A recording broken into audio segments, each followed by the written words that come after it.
안녕하세요. 오늘 좀 흥미로운 소식으로 시작해볼까 하는데요.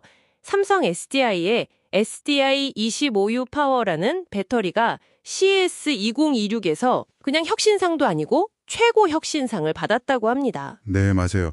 최고라는 말이 붙으면 확실히 뭔가 있다는 거죠? 그렇죠. 그래서 오늘은 저희가 받은 자료들, 기술 사양이나 경쟁사 비교, 시장 전망 같은 것들을 가지고 이 배터리 SDI25U 파워에 대해서 한번 깊게 파고들어 보려고 합니다. 네, 좋습니다. 이번 딥다이브의 미션은 이거예요. 이 배터리가 왜 게임 체인저 소리까지 드는지, 특히 이제 당신이 직접 쓰는 그 전동 공구 같은 기기들에 진짜 어떤 변화를 줄 수 있을지 알아보는 겁니다. 단순한 성능 개선 이상일 수 있다는 거죠? 네, 맞아요. 그냥 조금 좋아지는 건가? 아니면 판을 바꾸는 건가? 특히 그 오랫동안 표준이었던 18650 배터리잖아요. 여기서 어떻게 이런 혁신이 나왔는지 이게 참 궁금하거든요. 자, 바로 시작해볼까요? 네. 그 SDI25U 파워는 사실 겉모습은 익숙해요. 지름 18mm, 높이 65mm. 딱 표준 18650 원통형 셀이거든요. 네, 흔히 보는 거죠. 근데 이 익숙한 모양 안에 담긴 그 핵심 가치가 중요합니다. 뭐냐면 기존 배터리보다 출력을 2배로 내거나 아니면 같은 힘을 내면서 무게는 절반으로 줄일 수 있다는 거예요. 와, 2배 출력? 아니면 무게 절반? 네. 그러니까 타겟이 아주 명확하죠. 고출력이랑 경량화. 이게 정말 중요한 전문가용 전동 공구 시장. 거기를 딱 노린 겁니다. 이야, 2배 출력 아니면 절반 무게라? 그럼 그 출력이 구체적으로 어느 정도 수준인가요? 다른 거랑 비교하면 좀 감이 올까요? 이게 세계 최고 수준이라고 보시면 되는데 연속 방전 기준으로 150W를 내요. 150W요? 네. 지금 이 고출력 프리미엄 시장에서 제일 잘 나가는 게 몰리셀의 P28A라는 모델인데 그게 한 126W 정도 나오거든요. 아, 그럼 몰리셀보다도 훨씬 높네요. 그렇죠. 한 19% 정도 더 높죠. 근데 이 차이가 왜 중요하냐면요. 당신이 만약에 드릴로 엄청 단단한 걸 뚫는다고 생각해 보세요. 네네. 공구가 힘들어하면서 막 속도 느려지고 그러잖아요. 전압 강화 때문인데 이게 훨씬 줄어드는 거예요. 작업이 훨씬 부드럽고 빨라지는 거죠. 더 센 모터도 안정적으로 돌릴 수 있게 되고요. 아, 150W가 그런 체감이군요. 그럼 무게 절반은요? 셀 수가 줄어든다는 건데 이게 실제 제품 설계랑 사용자 경험에는 어떻게 이어지는 건가요? 맞습니다. 예를 들어서 한 300W짜리 공구를 만든다고 쳐요. 기존에는 몰리셀 셀이 3개 필요했다면 이 25U 파워는 2개면 끝나는 겁니다. 오, 3개에서 2개로. 네. 셀이 줄어드니까 당연히 배터리팩 전체가 가벼워지고 작아지겠죠. 그럼 제조사 입장에서는 더 가볍고 쓰기 편한 공구를 디자인할 수 있는 자유가 생기는 거고요. 그렇죠. 설계가 편해지겠네요. 그리고 당신 입장에서는 결국 공구가 가벼워지니까 오래 작업해도 피로가 훨씬 덜 쌓이는 거죠. 같은 크기 팩에 넣는다면 성능이 거의 2배가 되는 셈이기도 하고요. 여러모로 유리하죠. 성능도 성능인데 저는 그 10분 안에 80% 충전된다는 것도 되게 눈에 띄더라고요. 이건 진짜 작업 방식을 아예 바꿀 수도 있을 것 같은데요? 그렇죠. 커피 한 잔 마실 시간에 충전이 거의 다 되는 거니까요.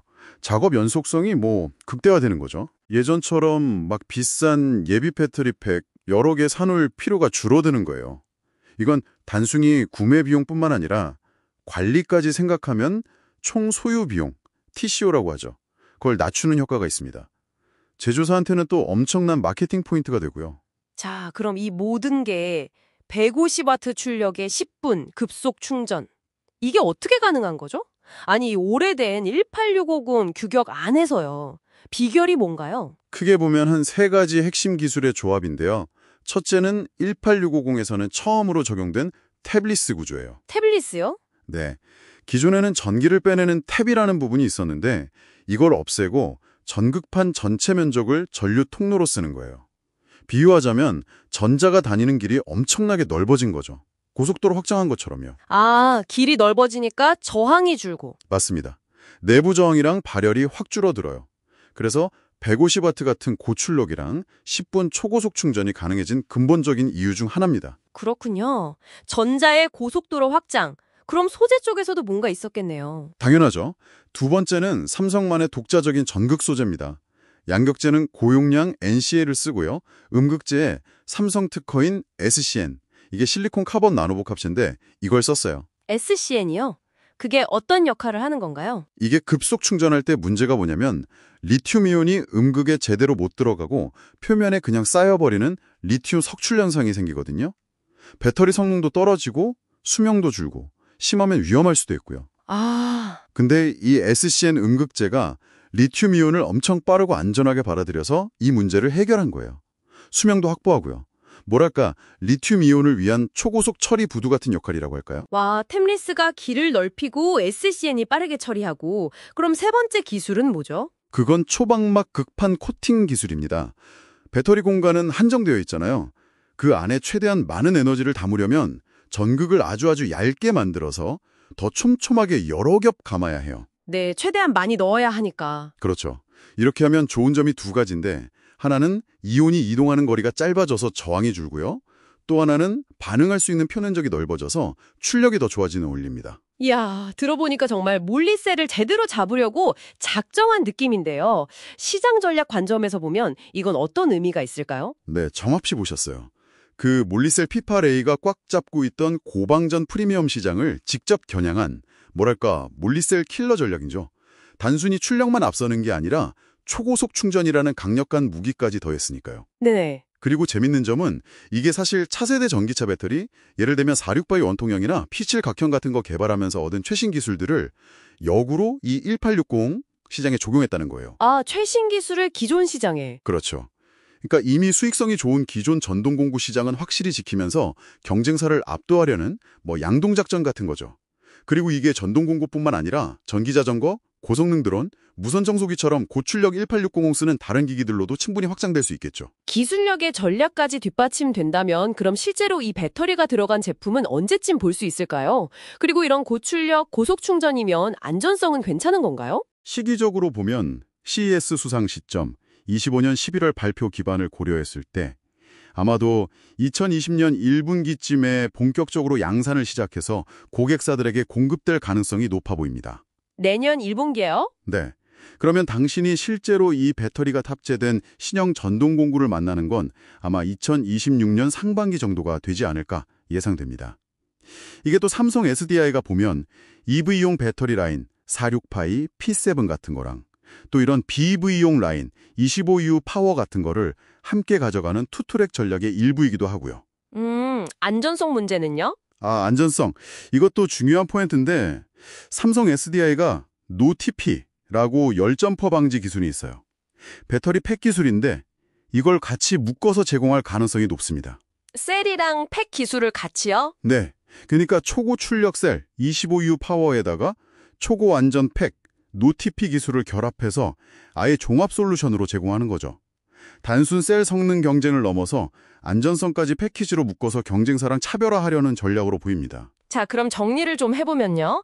SDI 25U 파워는 템리스, SCN 같은 핵심 기술을 팍팍 넣어서 150W 출력에 10분 급속 충전이라는 진짜 18650 규격에서는 보기 힘들었던 압도적인 성능을 만들어냈다? 네, 그렇죠. 그래서 이게 성숙한 시장의 판도를 흔들고 당신이 쓰는 장비의 효율이나 편의성을 엄청나게 높여줄 잠재력이 있다. 이렇게 볼 수 있겠네요. 맞습니다.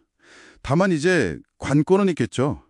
아무래도 이런 신기술이 들어가면 초기 생산 비용이 좀 들 테니 가격 경쟁력을 어떻게 확보할지 또 대량으로 생산할 때 수율, 그러니까 불량 없이 잘 만들어내는 비율을 얼마나 안정적으로 가져갈지 이런 부분들이 시장에 성공적으로 안착하는 데 중요한 변수가 될 겁니다. 네, 그런 현실적인 문제도 있겠군요. 이 부분을 잘 극복해야겠죠. 오늘 딥다이브는 여기까지 정리하겠습니다. 마지막으로 이런 질문 한번 던져보고 싶네요. 우리가 흔히 레거시 기술, 그러니까 좀 오래된 기술이라고 생각했던 18650 규격에서도 최신 기술을 접목하니까 이런 혁신이 가능했잖아요. 네, 그렇죠. 그렇다면 혹시 다른 분야? 이미 성숙했다고 여겨지는 다른 기술 분야에서도 비슷한 방식으로 뭔가 예상치 못한 돌파구를 찾을 수 있지 않을까요? 기존의 틀을 그냥 유지하는 게 아니라 그 안에서 최적화하고 혁신하는 것만으로도 어떤 놀라운 변화를 만들 수 있을지 한번 생각해 보시면 재밌을 것 같습니다.